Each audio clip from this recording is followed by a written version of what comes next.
Hello, I'm Greg Plantamura with Pinellas County Communications, and I'm here today with Deborah Clark, the Pinellas County Supervisor of Elections. Hello. Hi there. All right, so tell us about the 2010 elections. Well, the 2010 elections are right around the corner. Our primary election is August 24, our general election is November 2nd, and the voter registration deadline is always 29 days before an election. And what type of voting system will we be using? All voters in Florida use paper ballots.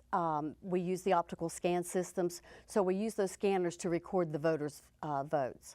And who can vote in a primary election? Any registered voters? Any registered voter is eligible to vote in the primary election. All voters will vote in the nonpartisan races, and for us those are school board and judicial races. Then the party primary races are just for voters registered either with the Democrat Party or the Republican Party. So just because you're registered to vote doesn't mean you can vote for anybody in any party? No, but it does mean that every voter is eligible to vote in the election. Every voter will get a ballot.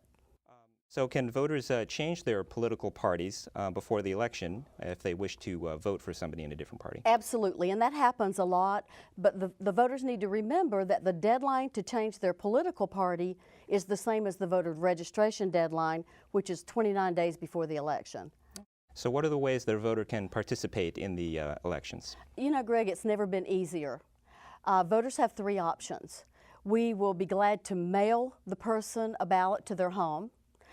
Voters can choose to come to an early voting site before Election Day, or they can decide to wait until Election Day and vote at their precinct. Tell us a little bit more about that voting by mail. Why is that the most convenient way?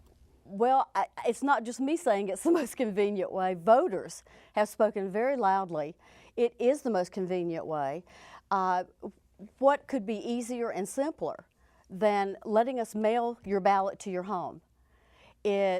It gives you the opportunity to study your ballot, the candidates, the issues.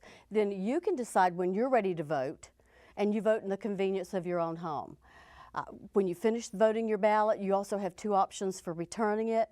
You can mail it back to us, or you can take it to any of the ballot drop-off sites that are located throughout the county. Okay, sounds like it couldn't be easier. Absolutely. Right. Well, how would a voter like myself request a mail ballot? Again, several options. Visit our website, votepinellas.com, and just select Request Mail Ballot.